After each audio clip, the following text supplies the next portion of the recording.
ovulation subgroups. Some causes can be detected and treated, whereas others cannot. Unexplained infertility constitutes a total of about 10% of all the cases. Let us have a small idea about the background. Infertility is basically defined as 1 year of unprotected coitus without any conception, affecting 10 to 15% of the couples. Etiology can be grouped as follows. In the female, 35% of the time the pathology is either with the tubes, that is tubal pathology or pelvic pathology. 15% of the times it is ovulatory dysfunction. 10% still goes unexplained. 5% are unusual causes. And male partner contributes to nearly 35% of the total cause of infertility. Infertility can be further divided into two types, primary and secondary infertility.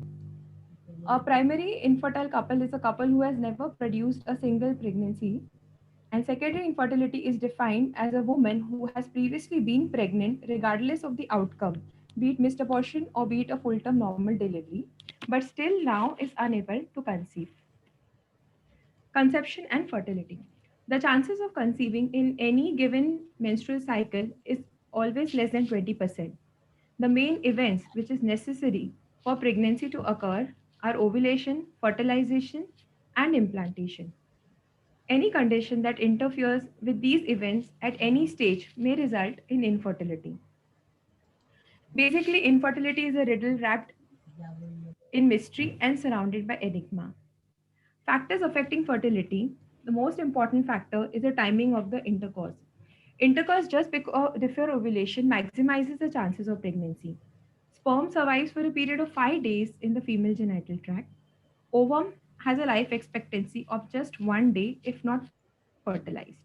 Sperm should be available in the female genital tract at or at least shortly before ovulation, which is roughly 4 hours before ovulation. Female factors can be grouped as ovulatory dysfunction, which includes hypothalamic dysfunction, pituitary insufficiency, ovarian factors, and other endocrinological factors like thyroid and adrenal dysfunction.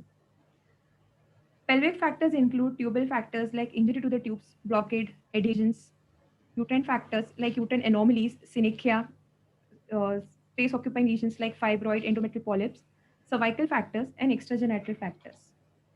Causes of female fertility can be something local, which may interfere with the implantation and women's ability to carry pregnancy to term. Luteal phase defect, which results in low production of progesterone, which may lead to early miscarriages. Production of anti-sperm antibodies, which can interfere with fertilization. This is a small diagram showing various female factors responsible for infertility from hypothalamus to pituitary to the end organ that is the uterus. Male factors. Male factors can be subgrouped as a deficit in abnormal spermatogenesis, which can either be congenital or it can be secondary to some chronic disease or some infection, some obstructive pathology, immunological factors, endocrinological disorders, or simply sexual dysfunction. Causes of male infertility. Conditions that affect the quality or the quantity of the sperm may lead to infertility. These conditions include varicocele, primary testicular failure, accessory gland infection, idiopathic low sperm motility. There is a subgroup which may involve both male and female factor, like no demonstrable cause, which goes unexplained, psychological factors between the couple, immunological factors count for 10% of the cases, and rare but still common autoimmune response or autoantibodies. What are we supposed to look at the patient when they come to us in the OPD at the first visit?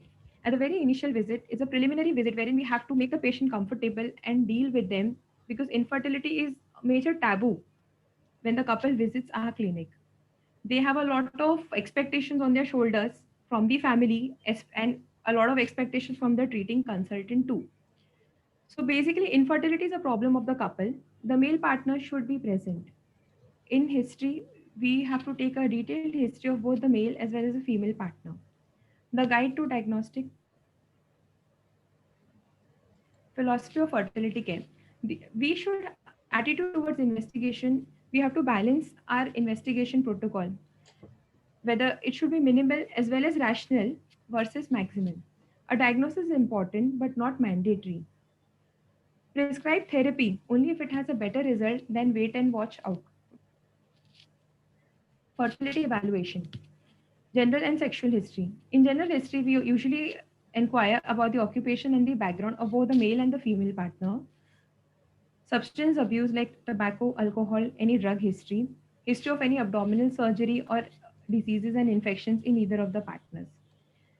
Sexual history, sexual disturbances or dysfunction such as vaginismus, dyspareunia, erectile dysfunction, and a history of STDs, that is sexually transmitted infections. Reproductive history, whether the patient has had any other viable or uh, inviable pregnancies in the past, gynecological history, age at the age at menarche of the female partner, her menstrual periods, the duration, interval, bleeding, previous contraceptive use, if any, and previous testing and treatment for infertility, if any, which has been sought by the partner. Examination. A detailed physical bimanual examination is done, rectovaginal examination, and examination will always be going hand in hand with laboratories and other assisting imaging studies. Fertility evaluation. Visual evaluation and pelvic examination of the women is done in detail to rule out endocrinopathies, congenital anomalies, uterine hypoplasia, cervical lesions. And when we do a clinical examination in our OPD, we can easily pick up whether a patient or the couple is comfortable with each other or not. We can rule out dyspareunia at the very first visit itself. Visual examination and penile examination of men is required to rule out hypogonadism, tumors, epididymal cyst, cryptorchidism, hydrocele, and varicocele. Examination of the male partner includes semen analysis. In the female partner, basic hematological workup of the female in terms of a hemogram, her triple infection study, that is HIV, HB, CG, VDRL, serum FSH, LH levels. Depending upon the age of the patient, we can advise serum AMH levels and other tests which are not routinely done, like sperm penetration assay, postcoital test, immunological examination, may be done if the need arises. Assisting imaging modalities include USG, hysterosalpingogram, hysteroscopy, and laparoscopy. As per the WHO classification 2010, the normal semen parameters guidelines include a volume of minimum 1.5 ml, a minimal sperm count concentration of 15 millions per ml, motility of 40%, and at least more than 4% normal morphology. What are the pitfalls with the common test, which is semen analysis? We can never rely on only one semen report as far as the analysis of the semen is concerned. Sperm motility and morphology may not have been accurately assessed or reported or read. Pus cells, which are usually shown in the semen report, not always are a marker of infection. So, in case we want to diagnose the male partner as being a subject to male infertility, we should always repeat the semen analysis at least at an interval of 60 days to 90 days. And if the option is available, always look at a post wash count. Fertility evaluation of the female partner.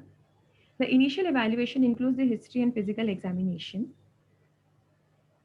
If the patient gives a history of irregular menses, it most likely indicates towards anovulatory cycles. If on the basis of a history and physical examination, HSG is done, and if there is tubal blockage, it's suggestive of tubal factor. 30%, as we know, go unexplained. Many times we advise HSG or hysteroscopy to rule out uterine factors. An abnormal semen analysis will point towards male factor infertility. The key in treatment of infertility patients is to ov- induce ovulation. So, what are the methods that we commonly use to monitor ovulation? These include luteinizing hormone level search, basal body temperature, not commonly used nowadays, it's very subjective. Mid luteal serum progesterone levels can be checked. Mucus change, thickness, and cellularity and ferning pattern were studied earlier days. Ultrasound monitoring. It remains the main modality of screening ovulation at least in the current picture. A follicle size of 21 to 23 millimeters suggests that a ovum is ready for ovulation, and a free fluid in the cul-de-sac suggests a ruptured follicle. Fertility evaluation of female partners can be done by the following modalities. HSG. HSG is done to determine whether the fallopian tubes are blocked or open, and it also helps us in studying the cavity, that is a uterine cavity. Laparoscopy is the gold standard diagnostic modality in a patient with infertility, especially when if she has some pelvic pathology or when it is a case of unexplained infertility. It helps to detect and evaluate pelvic disease such as endometriosis and also check for patency of the fallopian tubes. At the same time, it is both diagnostic and therapeutic. If we find any abnormalities, it can be corrected right then and there. Histoscopy is used to evaluate the condition of the uterine cavity as well as to therapeutically to take care of polyps, fibroids, or synechiae if present. Pitfalls with the common test. First, we start with the SHG. In the histosalpingogram, relying on the written, we cannot always rely on the written report. We should always see the plates. And many a times, if there is a improper patient preparation, we false negative tubal occlusion reports come. So we have to actually review the slides always whenever the patient comes to the plates. I mean. Treatment. That if we come to a diagnosis as to why the patient or the couple is facing infertility, treatment becomes at least drawing down a treatment protocol becomes easier. If we know that the infertility is because of anovulation, we give the patients ovulatory induction ducts. If there is tubal factor, with the help of histolaparoscopy, we do a tuboplasty. If there are anatomical factor defects, it can be corrected by hysteroscopy, laparoscopy. If there are immunological factors, medications are started accordingly. And in cases when there is a male factor infertility, like severe azoospermia or genetic diseases or unexplained, ART remains the main modality of treatment. In ovulation disorders, ovulation inducing drugs, in hyperprolactinemia, prolactin suppressing drugs like cabergoline is started. In uterine and tubal abnormalities, surgical procedures are opted for. If there is a problem of cervical mucus, intrauterine insemination is the answer. And endometriosis, depending upon the grade of the endometriosis, we either go for medical management in the form of suppressing hormones or surgical procedure in case there is a ovarian endometrioma, SOS ART in endometriosis. Treatment of female fertility, ovulation induction. It involves the use of medication to stimulate development of one or more mature follicles. Success rates very considerably depend on age of the woman, the type of the ovulation induction agent used, whether there are other infertility factors present in the couple or not. Commonly used drugs are clomiphene, which is a selective estrogen receptor modulator. We usually use a dose of 100 milligram per day, starting from the second day to day 6 of the period. And accordingly, we start ovulation study from the ninth day of the cycle. Letrozole is an aromatase inhibitor. It is nowadays preferred over clomiphene citrate because it does not have anti-estrogenic effects on the endometrium and the cervical mucus, unlike clomiphene. Letrozole is again used in the same manner from day 2 to day 6 of the cycle. Basic dose used is 5 milligrams per day. In the extended regime, people do use it from day 2 to day 11 also, extended 10-day regime. Depends how we get the response about ovulation. Single modality gonadotropin can also be used. Indication for gonadotropin therapy is hypogonadotrophic hypogonadism or pituitary dysfunction, and it is also used as in when we plan the patient to be taken for controlled ovarian hyperstimulation, like in IVF as well as IUI cycles. The common gonadotropin used is either human menopausal gonadotropin, FSH 75, LH 75, or recombinant FSH. What are the pitfalls with common test? Ovulation studies. Ovulation studies, ultrasound reported cysts may sometimes be unruptured follicles. Many a times, it depends. There might be a reference to the observation also. We miss onto certain follicle development, and serum progesterone level is still in the gray zone. So it is always preferable if we use the ultrasound ourselves and look for all the signs of ovulation on a serial follicular study.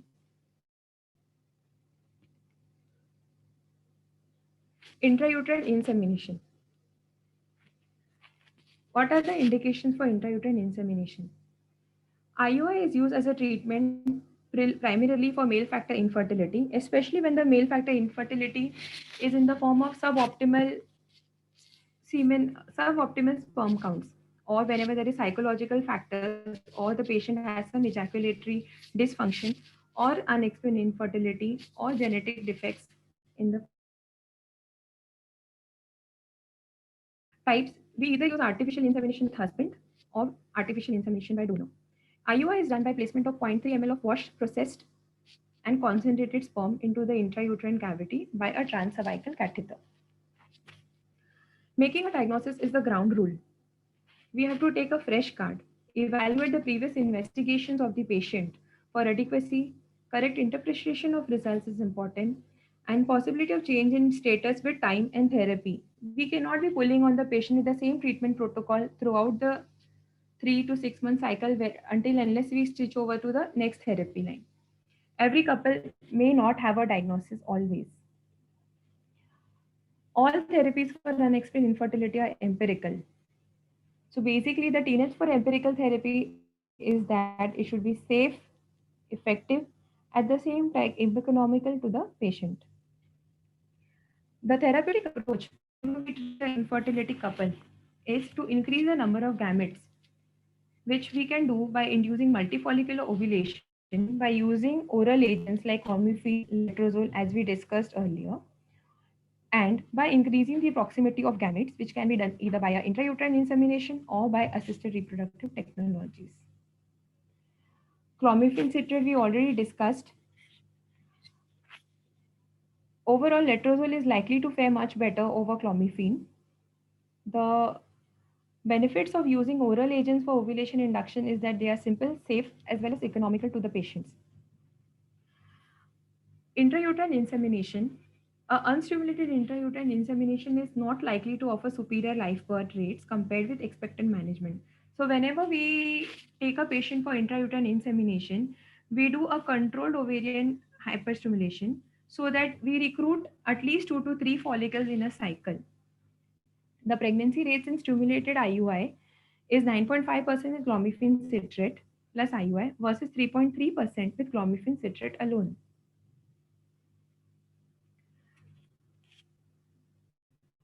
This is a chart showing the benefits of IUI. As we see it, a stimulated IUI cycle is always better and it gives higher pregnancy rate.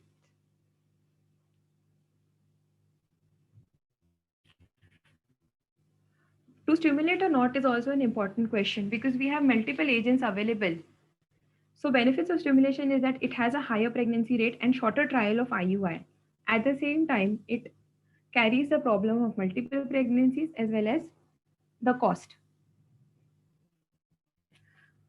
To choose between oral or injectable stimulation. Oral ovulation induction agents have significantly reduced odds of pregnancy per woman compared to injectable ovulation induction agents. There is no significant difference in the odds of miscarriage and multiple births with either of the agents. Gonadotropin regimens, various protocols results in similar ovulation and pregnancy rate. The addition of gonadotropin releasing hormone agonist, which is used to downregulate the cycles, does not improve the pregnancy rates per se. Gonadotropin releasing hormone antagonist improves the pregnancy rate in IUI cycles as well as prevents the patients from ovarian hyperstimulation syndrome. Assisted reproduction. The indication for ART in unexplained infertility are as follows. Whenever there is a failure of 6 IUI cycles, it depends upon the age of the patient, the ovarian reserve. If the ovarian reserve is not favorable or the age is on the higher side, usually more than 35 to 40, we have to make a decision whether to take the patient for more trials of IUI cycles or she should directly opt for ART. IVF is as effective as ICSI unless fertilization fails.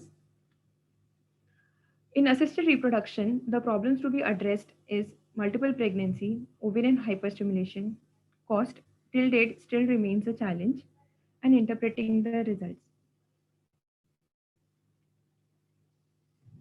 What's next for managing infertility? Nowadays, more direct comparisons for various therapies are available. Uterine receptivity is being studied, it's an ongoing study. We are working towards optimizing the implantation window, and we have to take a decision whether the patient should be tried a long term on IUI cycles or we should directly go for an early recourse to ART. Thank you.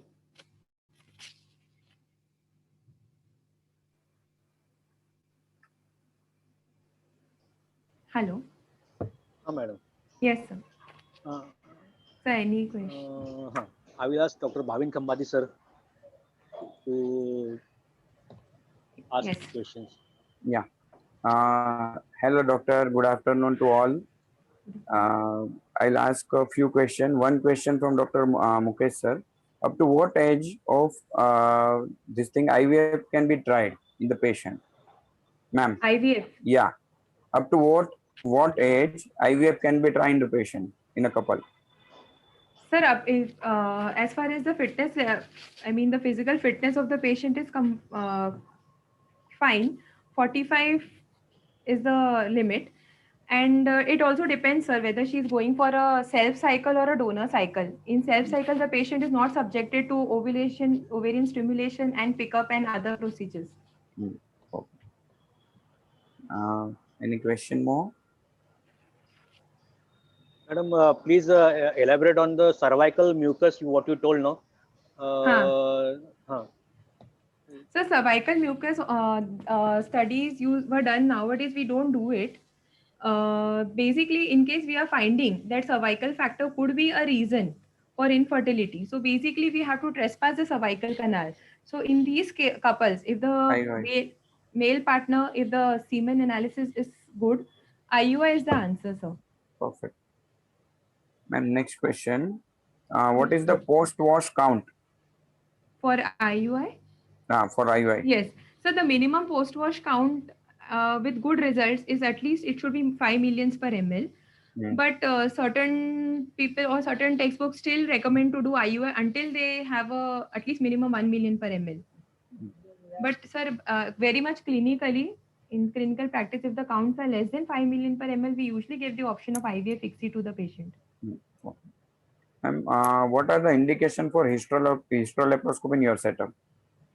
So hysterolaparoscopy basically in a patient coming to us for infertility can be for two modalities. It can be either for diagnosis Hmm. or it can be therapeutic. Hmm. Diagnosis, if we know that the patient is an unexplained infertility or is a potential candidate for ART Hmm. after 3 to 6 months. So a basic hysteroscopy is good, as well as why therapeutic, because it studies the cavity in the hysteroscopy. Hmm. If during the hysteroscopy we have lesions like Asherman syndrome, submucosal fibroid, polyps, these can be corrected. During the laparoscopy will be therapeutic as well as diagnostic. It will check the tubal patency, Hmm. the tubal status.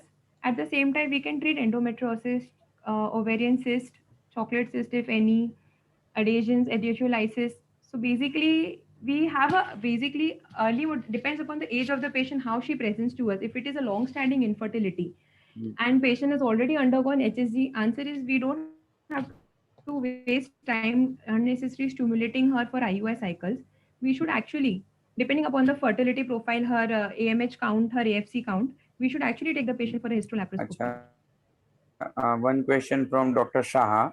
Yes, sir. Doctor had a couple, Huh. 45-year-old, and Huh. they lost their child, 20-year-old child, in an accident recently.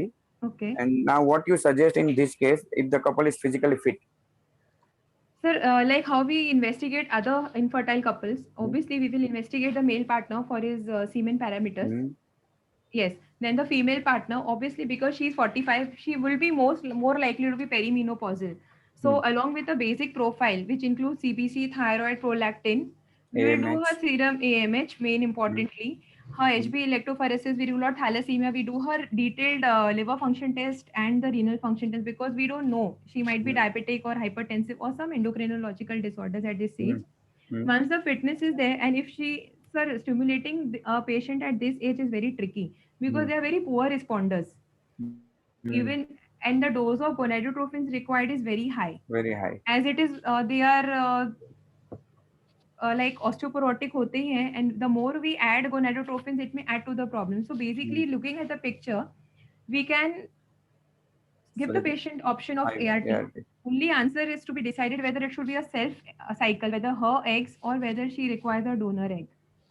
Otherwise, if she's fit, a donor egg or a donor ovum or a donor embryo per se, if she's fit, she'll be fit to continue the pregnancy and deliver.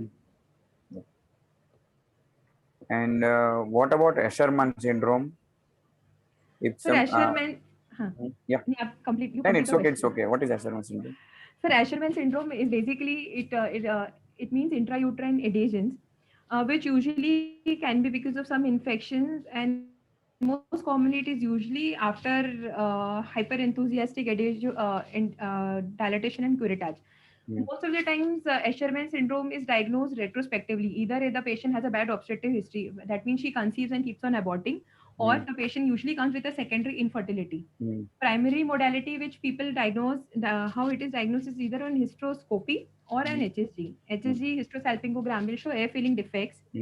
Or else, if you have directly taken her for hysteroscopy, during the hysteroscopy, we can diagnose as well as treat the patient. We can do the adhesiolysis and put in an IUCD for a cycle or two and give her estrogen supplements. Very good.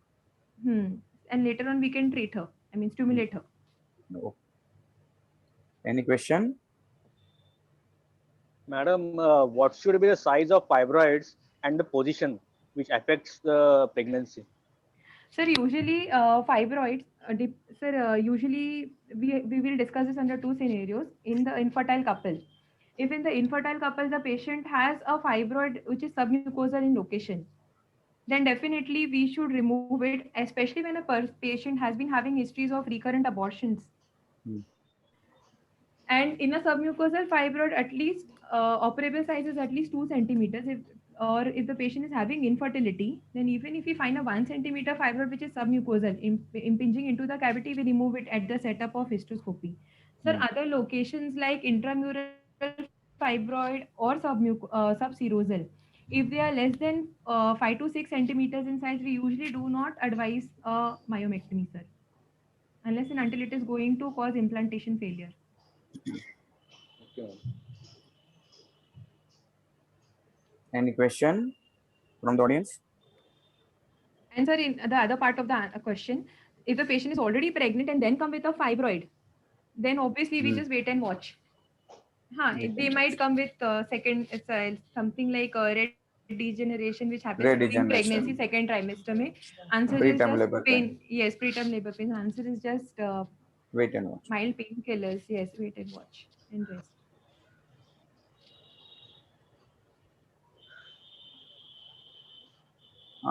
Dr. Jentiral sir. Jenti What are the sir. side effect of gonadotropins? What are the side effect of gonadotropin in children, mainly CNS and congenital defect percentage? Sir, repeat the question. In your experience, what are the side effect of gonadotropin in children, mainly CNS and congenital defect percentage? Sir, I never had this experience per se. But in children, we usually don't give gonadotropins. It is just used for the treatment of precocious puberty. Otherwise, we don't use in children. Okay.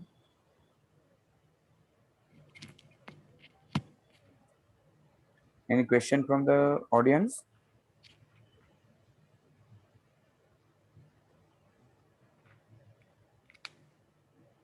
Dr. Ajay sir? Dr. Meenakshi ma'am, any question?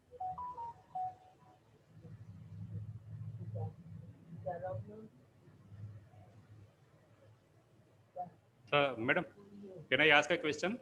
Is the 1 minute? Yes. Did sir mean to ask? Hello. Hello. Yes, he's speaking. Yes, Dr. Shah. Sir, can I ask a question? Yes. Yes.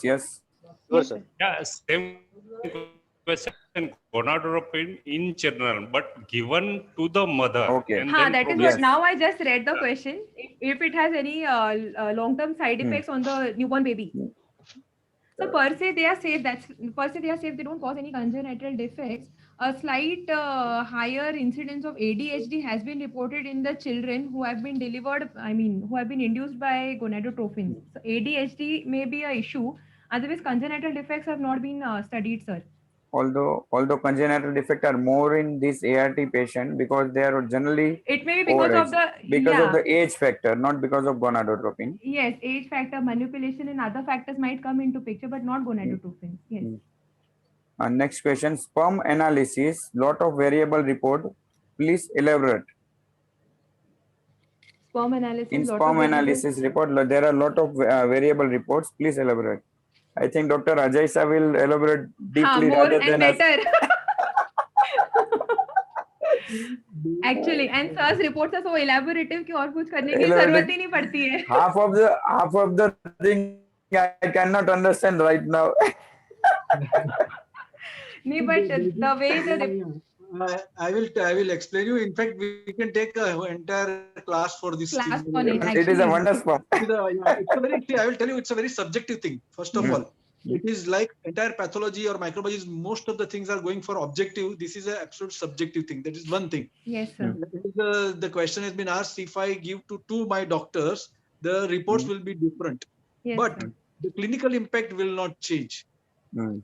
Secondly, the time of the collection of the sample. Mm.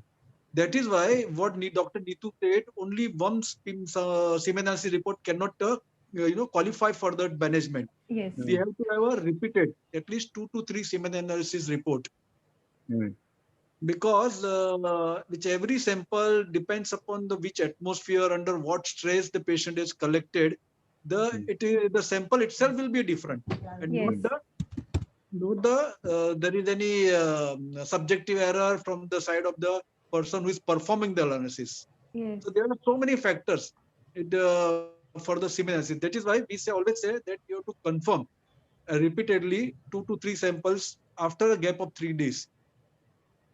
And now, from subjective to what Dr. Bhavin is saying is, I understand those 5-page report of mine. Last 4 years, I have gone to this because of that frustration only, that every time when I used to do about 4 years back, the report used to be different. Mm. So I wanted to make it more objective. So now that we have brought it CASA, it is a WHO Very gold good. standard method. Mm. We are doing by CASA, computerized analysis. Analysis. of semen analysis. Sperm analysis. By Sperm analysis. WHO guideline at 2010. Mm. And every parameter is reported under CASA objectively. That's why the report is very elaborate. We do all morphology, vitality, anti-sperm antibody, everything can be done. So I think what the question is perfect, but we need to do repeat. Even after doing CASA, there can be different. That's why 2 or 3 samples are needed repeatedly. Yes. My one question to Yes, you, sir. Neetu, about FSH-LH is a infertility, basic hormones, Yes, sir. and AMH. So which particular day you will advise, and can you tell them which, because there are so many things. Sometimes the patient, they come, they get it done, and then I come to know that it was 5th day, 6th day. So Yes, they sir. are not been advised properly, or they come at their own Yes, sir. time and availability. Can you just Yes. explain Sir, everybody? yes, sir. So serum AMH, as far as AMH is concerned, it can be done on any day of the cycle. As far as the LH FSH is concerned, preferably day 2 or day 3 of the cycle. Mm. Any particular reason you can elaborate on it? Why on day So 3? the second and the third day of when the patient is menstruating, those days all the hormones are on the baseline levels, be it estrogen, progesterone, LH, FSH. So we get a baseline. Sir, also from the level of the FSH, we can actually judge whether the patient is going to be a good responder, a moderate or a poor responder for the stimulation protocol, which we either use for the IUI or just for a simple medical induced cycle. So it helps me decide both the things, which protocol is to be taken for the patient, and at the same time whether she will be a good responder and a potential candidate for IVF in future. Right. Yeah. Perfect. One question, हाँ जी sir. Dr. Shah from Dr. Gentilal Shah. Yes, Whether sir. 3 days abstinence for semen analysis make any difference? Yes, minimum 3 days gap is needed, 3 to 5 days. Hmm. Because if it is the more gap of more than 5 days, the quality suffers. You will get Hmm. Sir, you're mute. Your Yeah, voice is muted. Huh. and if it is a Sir, gap is less than 3 days, the quality again the number of count will reduce. So as per the WHO guideline by all the statistical information, the gap should not be less than 3 days and not more than 5 days. More than 5 days. And it should be collected in a very good ambience at atmosphere, not in a routine washroom or something. So those who want to visit, they can visit in my laboratory. We have Wondersperm unit where we have created a separate room for with a AC and TV and books and all those things for the proper ambience, so that they are stress free, they are relaxed, and then the quality of the semen ejaculated is very good. yes.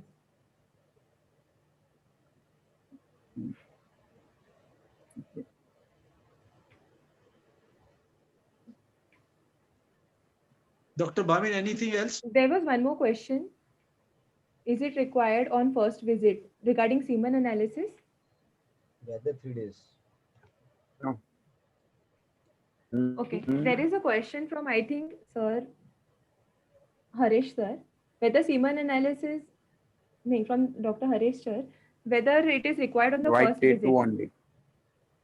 Semen analysis. Doc- Okay. Sir, I'll answer this question. Basically, semen analysis, see, whenever we see a infertile couple, we see the couple. Preferably, it is always better to have both the male as well as a female partner. If the infertility is more than a period of 1 year, it is always better to investigate both the couples, both the partners together, parallel. So we cannot just, semen analysis is not very easy. Many times patients go visit the center, they come back home because they're not able to produce the sample. So the answer to it is we investigate the female partner, we give her the test, we start her on the basic ovulation if she's at the right, coming to us on the second or the third day of the cycle. We give the male partner some time. If they can get it done in this cycle, fine. Otherwise, they can get this semen analysis in the next cycle also. But yes, it is always better to have both the partners' reports in hand before we opt for a treatment protocol and stimulate the patient. Hmm. Can I, with the permission of Dr. Neetu and Dr. Bhavin, can I intervene? Yes, Yeah, sure. yes, surely, sir. Sure, sir. Yeah. See, there is one still a very old method, old test. Of course, nobody is Yes, doing in the young gynecologist and not. That is called as a post-coital test, yes, PCT. for PCT. Yes. Sir, your voice is muted. mute ho gaya. Dr. Mulgaokar's patient. Yes. Yes. Dr. Murgaonkar is doing routinely. So many I am doing. The post-coital test is a very good test, although it is a very orthodox test. It gives the Cervical mucus. screening test, Yes. male and female infertility at one go at no cost, zero. Almost zero Actually, cost. Of course, nowadays nobody is asking for it. It is probably outdated or orthodox. Any question from the audience? Sir, one more question. Can I I? think we have. Yeah, sure. Sir, like semen analysis uses 3 days abstinence, the quality will be much better. In small apna Ayurveda, they have written that you keep abstinence for 3 to 6 months. The quality of child will be much better. So is it right? Not so far I have read, or not so far I have gone through any literature in WHO volume or anything. I think universally, globally, for male infertility, semen analysis with the gap of 3 to 5 days only. Really, I don't know any other allopathy. What is the going on?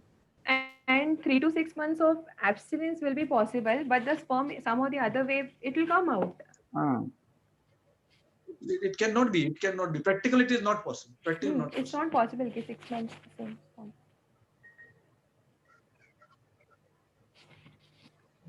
It was a very nice interactive session, Dr. Neetu and Dr.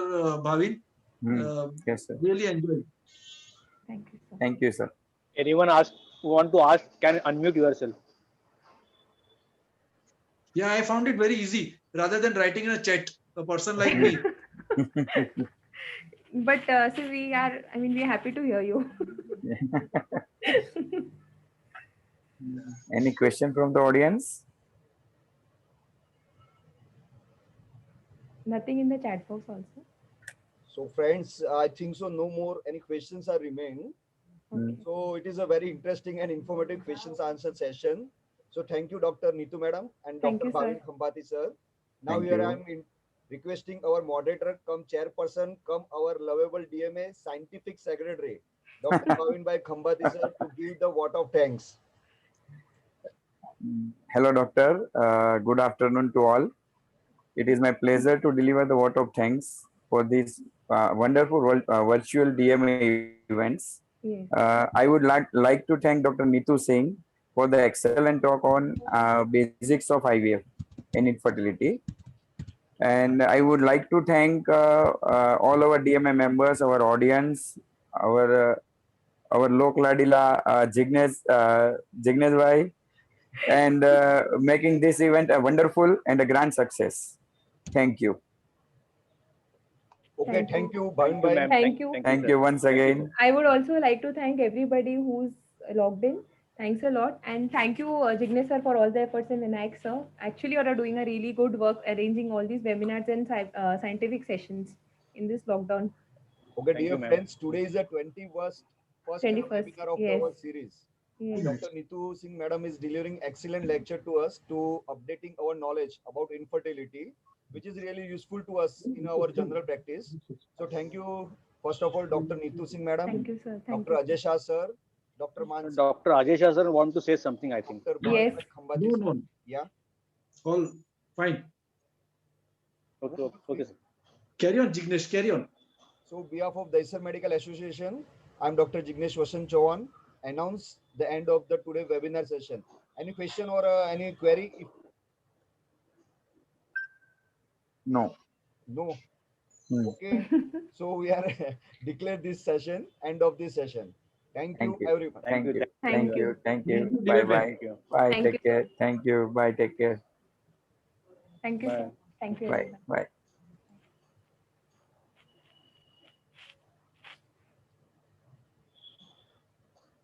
So I log out to be.